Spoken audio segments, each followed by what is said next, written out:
updates online at 560theanswer.com. Now, from the Signature Bank Studios, this is Chicago's Morning Answer with Dan Proft on AM 560. The Answer.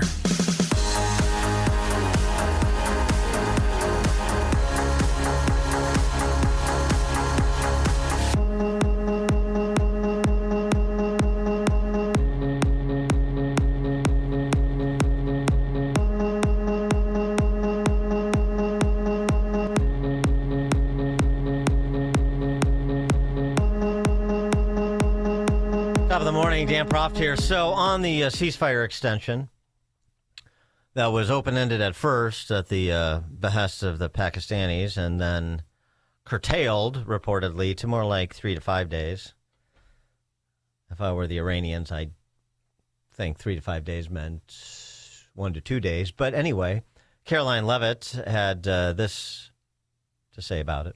Let's level set on where we are. As you all saw yesterday, President Trump announced an extension of the ceasefire. He's maintaining and generously offering a bit of flexibility to a regime who has been completely tarnished because of Operation Epic Fury.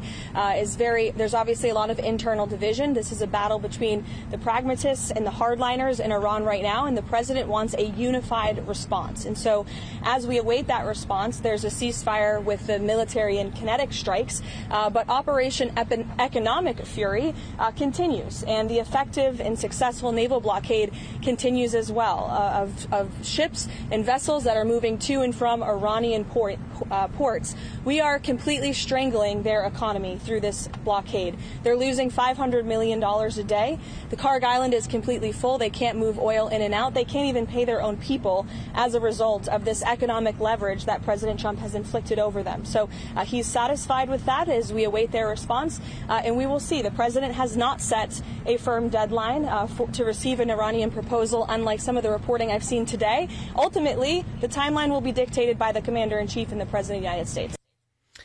For more on this, KT McFarland joins us, former First Deputy National Security Advisor to President Trump, also the author of the bestseller Revolution, Trump, Washington, and We the People. KT, thanks for joining us again. Appreciate it. It's a pleasure, and I would completely agree with you. I think the 3 to 5 day is more like 1 to 2 or 3 days. Mm-hmm. What Caroline rather said, this is we're waiting to see because there's a push and pull, a tug of war going on internally in the regime between the pragmatists and the hardliners.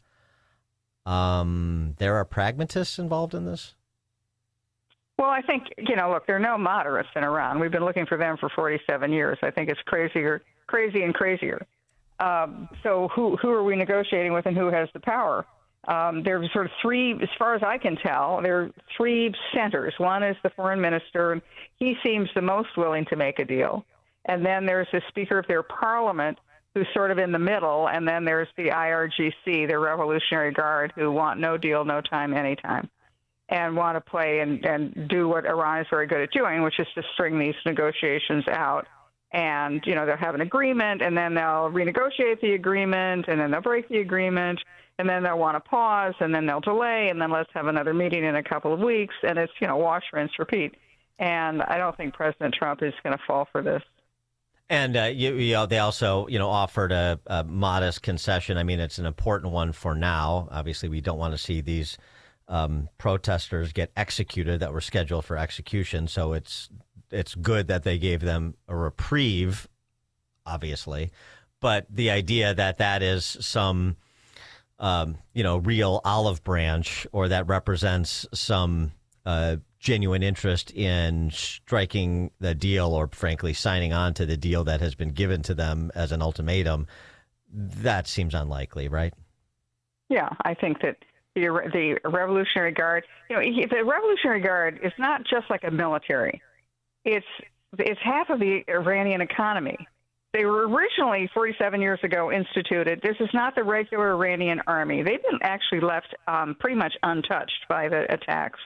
But the Revolutionary Guard was originally to promote the revolution, protect the revolution.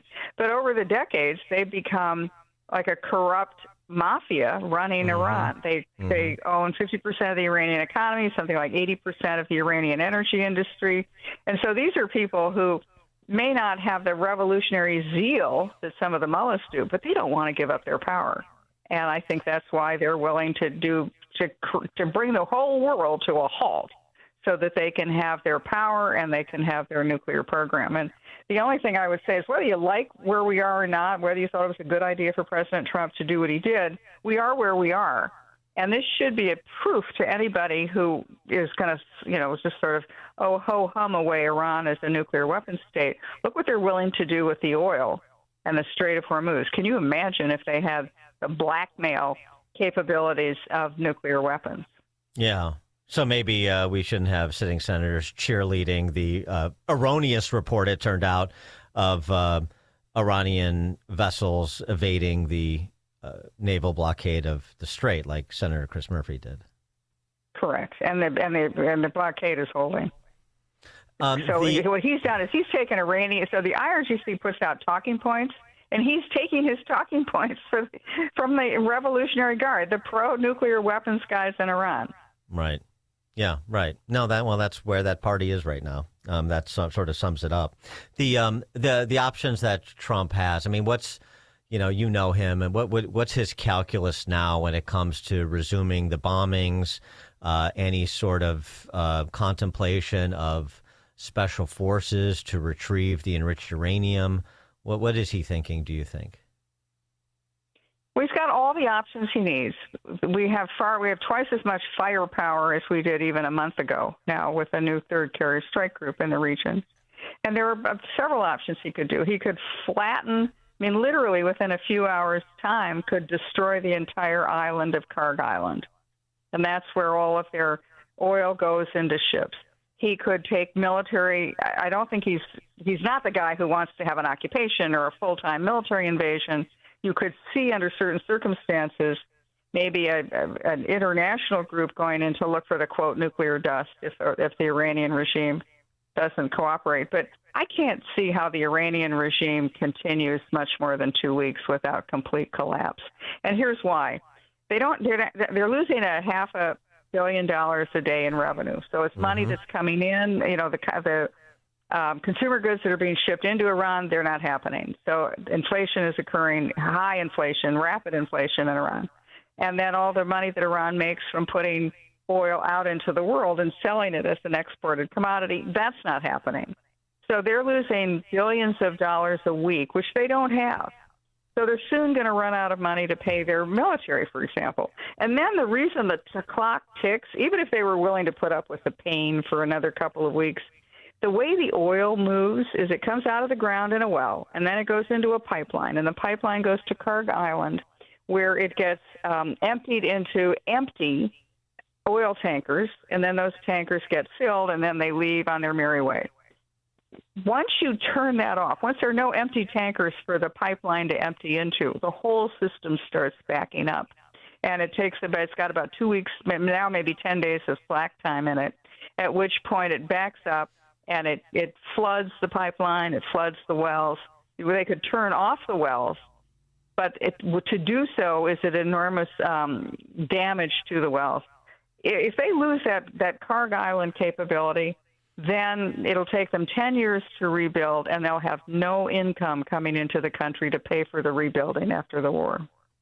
And there's little chance of them getting any surreptitious support from, for example, the Chinese communists, as we saw because of the blockade, as we saw with that ship that was seized by the Navy, and we find these materials on the ship that go into ballistic missiles. So maybe, as President Trump said, maybe she was not exactly being straight with me in our correspondence, but that's the way it goes in war.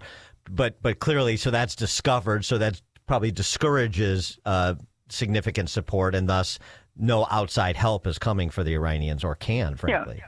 No, they're isolated. No Russian help, no Chinese help. And in fact, probably the opposite is happening. The Chinese are probably telling Iran, remember, China buys about 80% of Iran's oil exports.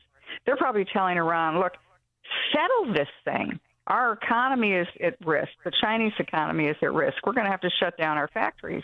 And we don't really care, Iran, about your nuclear weapons. We care about your cheap oil. So get it going again. So I think just the opposite. They're not only not receiving any help from their erstwhile allies, Russia and China, but they're probably getting an enormous amount of pressure to settle this quickly. So that when Trump extended the ceasefire rather than impose the threatened bombings, he said he was doing it, at the behest of the Pakistanis to be a good faith actor.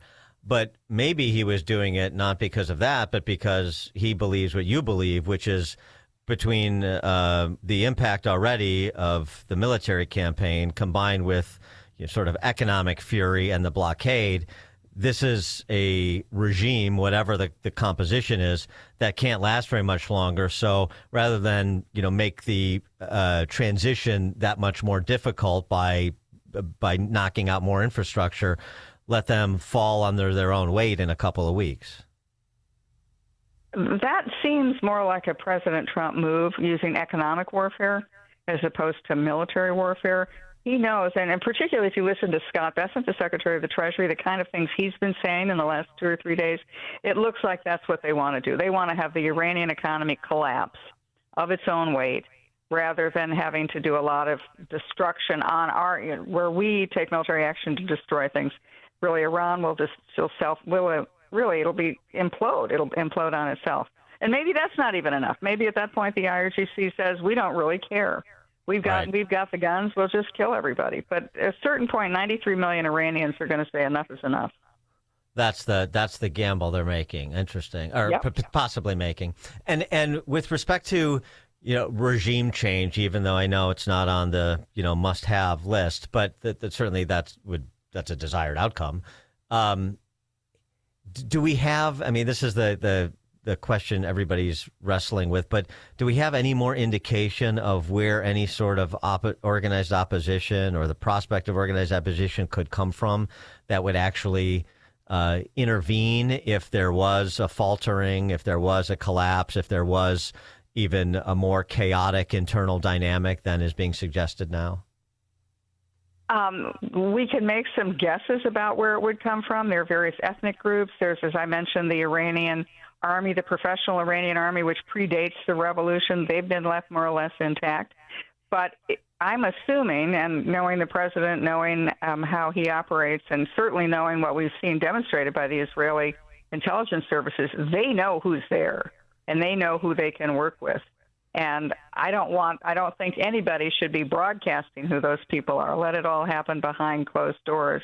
And then otherwise, those people, anyone who looks like they would rise up to challenge the IRGC right now would be gunned down. As President Trump said, and others in the administration have said, don't come out now. Stay inside your houses. Let this play out.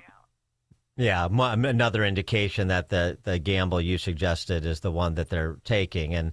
And I assume, too, thinking about power plants and bridges, you don't want to cut people off from electricity.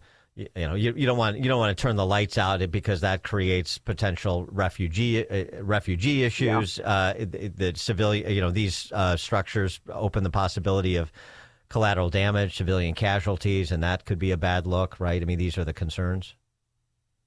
I would think so, because the countries around Iran are working with us. And if you had said, Dan, 3 years ago, you're going to have a coalition of the United States, Israel, and the Gulf Arabs, you would have been laughed off the phone. Nobody would have believed that the Arabs would be working with the Israelis, but that's exactly what's happened. And they've got the allies of Israel now, the Gulf Arabs, Saudi Arabia, Oman, UAE, et cetera.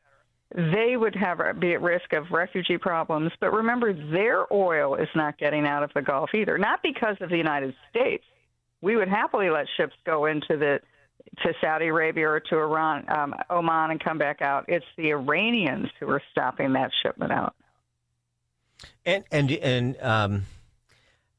I mean, what do you think in terms of the prospect that if they do, basically lash themselves to the masts, whatever constitutes this regime, and they have enough drones and speedboats to engage in acts of piracy, and impose a cost if there was any sort of special forces incursion to try to get enriched uranium or so forth? I mean, does that ultimately limit Trump's options, or Does he would you suggest just continue to play the long game, even with the caterwauling chattering classes here, both the left and some on the right? Play the long game because this is the best prospect for the best outcome and a fulfillment of the demands that he has imposed. And remember, to stop now is to say to Iran, okay, you can have control over the Strait of Hormuz, you can charge tolls, you can open and shut it at your whim or will. Okay, Iran, you can have nuclear weapons, which you will use to blackmail the world, if not actually use them on people and countries. So I think you just can't stop now. I can't predict how this all plays out. And that, I think, is one of the reasons President Trump has so many options. Military options, economic options at hand. He hasn't worked his way down the whole target list. As you said, we could destroy the electric grid. We could destroy a lot of stuff in Iran, the civilian infrastructure, which we have not done. So he's got a lot of options and a lot of escalatory options he could take. But I think that this is going to be a really scary couple of weeks where it's going to be, are the negotiations on? Are they off? Are the Iranians seizing some vessels? Are they not? Is anybody firing on it? But at the end, I think President Trump will prevail, and the world will be a much better and safer place. The Middle East will be a better and safer place. The world economies will thrive, and the Iranian people themselves can have a bright future, which they do not now have. And the Strait of Hormuz, you see, ultimately, in terms of stability there, will be some sort of coalition management of Gulf states with America's backing? Yeah, I don't think the United States is going to be the escort officer of every vessel that goes through the Strait of Hormuz. Once it's cleared, then I would assume, and the other countries in the region have also said that they would accompany and help keep the strait open. I don't think we can count on our erstwhile European allies to do much of anything, even though they're the major beneficiaries of an open Strait of Hormuz. But I think they're in the talk mode and not the do mode. KT McFarland, former First Deputy National Security Advisor, President Trump, author of the bestseller Revolution, Trump, Washington, and We the People. KT, thank you as always. Appreciate your insights. Thank you, Dan. And KT joined us on the alphawealthgroup.com answer line. Before you see it on TV, share it on Facebook, or read about it in the paper. Hear it here first. This is Chicago's Morning Answer on AM 560. The Answer. Man, I love this place. I've been surfing here since I was a kid.